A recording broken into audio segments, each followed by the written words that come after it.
Like and make sure to engage in comments and share this video to your friends and story lovers, and click on the subscribe button on the screen to subscribe to Inquisco for more real and true stories like this. Also, go now in the comments and type down the stories you would like us to post. We will choose the best story and create a video. The weekend started like any other. My son Caleb had invited his best friend, Jamal, over for a few days. It wasn't unusual. Jamal had spent countless weekends at our house over the years. The boys had been inseparable since middle school, and I'd always thought of Jamal as an extension of the family.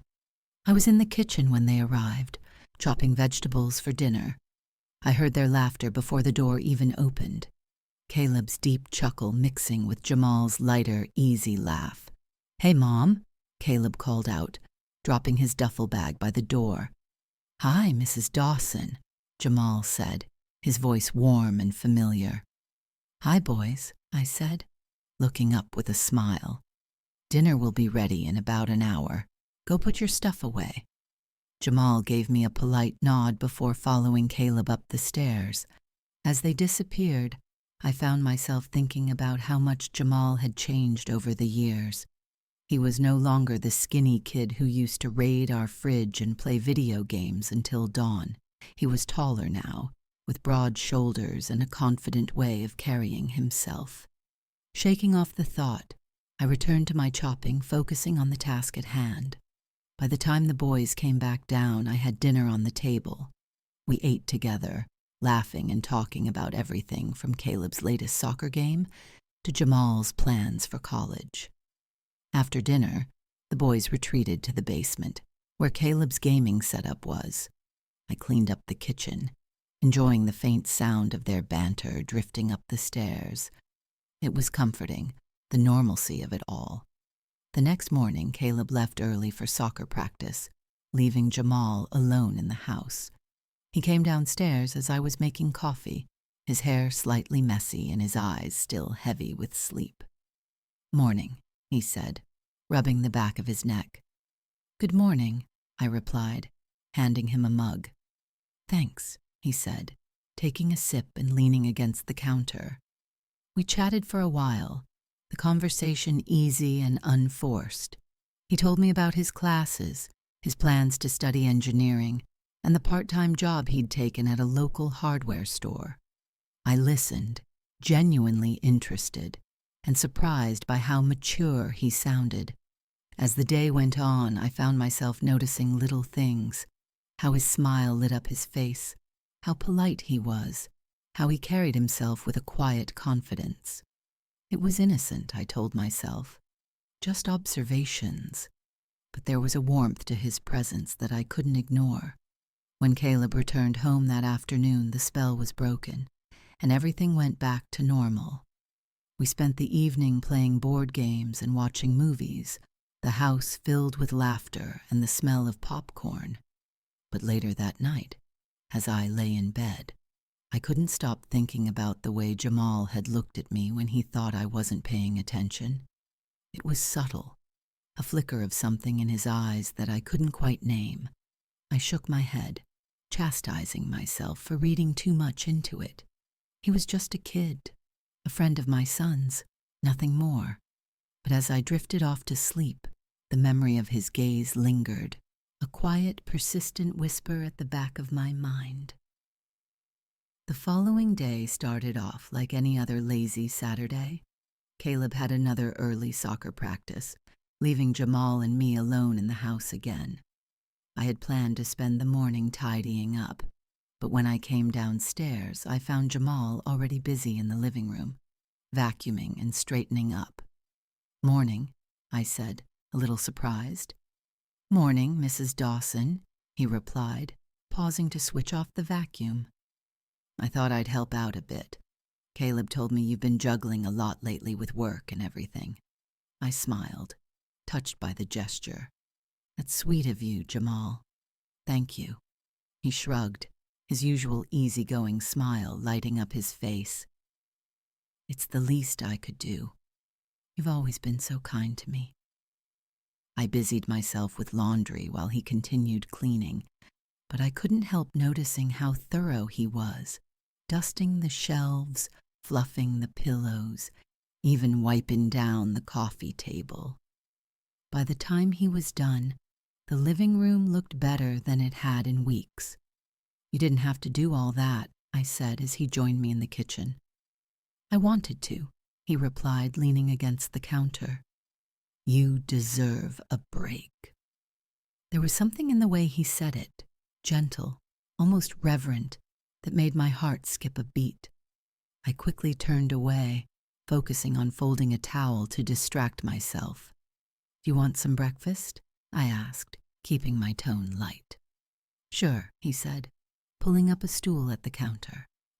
As I cooked, we talked about everything and nothing, his plans for the future, his favorite movies, even his childhood memories of coming to our house and feeling like it was his second home. "You were always so welcoming," he said, his voice soft. "I don't think I ever thanked you for that." I glanced at him, momentarily caught off guard by the sincerity in his eyes. "You don't have to thank me, Jamal. You're family." He held my gaze for a moment longer than felt appropriate, and I quickly looked away, focusing on flipping the pancakes. After breakfast, I suggested we spend some time outside. It was a beautiful day, the kind that begged to be enjoyed. We ended up in the backyard, where the sun filtered through the trees, casting dappled shadows on the lawn. Jamal offered to help me with some gardening, and I gladly accepted. We worked side by side, pulling weeds and planting flowers. At one point, I stood up to stretch, and I caught him looking at me, his expression unreadable. "What?" I asked, trying to sound casual. "Nothing," he said quickly, his cheeks darkening. You look happy out here." His words caught me off guard, and for a moment, I didn't know how to respond. There was something in his tone, a quiet intensity that made my stomach flutter. I forced a smile, brushing dirt off my hands. "Well, it's hard not to be happy on a day like this." He nodded, but his eyes lingered on me a little longer before he turned back to the flower bed. As the afternoon wore on, the tension between us became harder to ignore. It was in the way he stood a little too close, the way his laughter seemed softer, more personal, when we shared a joke. At one point, I tripped over a loose stone in the garden path, and Jamal caught me before I could fall. His hands were firm on my arms, steadying me, and for a moment, we just stood there, too close, the air between us crackling with unspoken words. "You okay?" he asked, his voice low. "Yeah," I said, pulling away quickly. "Thanks." The rest of the day passed in a blur. Caleb returned home in the late afternoon, his energy filling the house and breaking the spell. But even as we sat down to dinner together, I couldn't shake the memory of Jamal's hands on my arms, the way his touch had lingered just a moment too long. That night, as I lay in bed, the weight of what had happened, or almost happened, settled over me. I told myself it was nothing, just a fleeting moment of confusion. But deep down, I knew it was more than that. There was a connection between us, undeniable and dangerous. And as much as I tried to push it away, I couldn't stop thinking about what might have happened if Caleb hadn't come home when he did. The next morning, I woke up determined to put the strange feelings from the day before behind me. Jamal was just a boy I'd known since he was little, nothing more. I resolved to keep some distance, to let the weekend pass without giving those fleeting moments any more power than they deserved. But life, as it often does, had other plans. Caleb was gone again for the day. He had a tournament out of town, and my husband had been called into work unexpectedly. That left just me and Jamal in the house. I had planned to spend the day catching up on errands, but a sudden downpour turned the sky dark and kept us both indoors. "Looks like we're stuck here," Jamal said, standing by the living room window as rain streaked down the glass. "Yeah," I replied, keeping my voice light. "Good day to just relax, I guess." I busied myself in the kitchen, trying to ignore the growing awareness of his presence. The house felt smaller somehow, the silence between us more charged.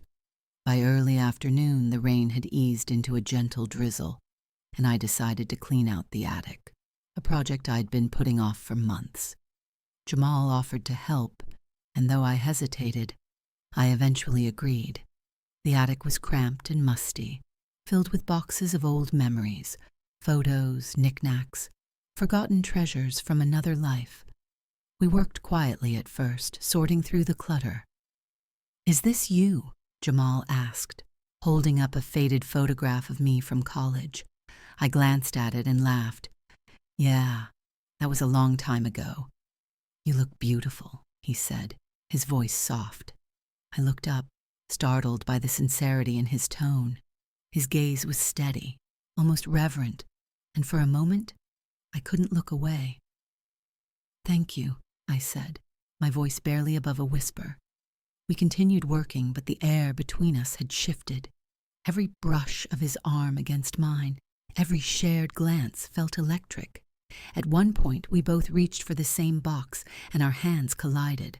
I started to pull away, but Jamal didn't let go. "Mrs. Dawson," he said, his voice low, almost pleading. "Jamal, don't—" I began, but the words caught in my throat. He stepped closer, his hand still holding mine. His dark eyes searched mine, filled with a mixture of longing and hesitation. "I know this is wrong," he said, his voice barely audible, "but I can't stop thinking about you." My heart was racing, my mind a whirlwind of confusion and guilt. I wanted to pull away, to put an end to whatever this was.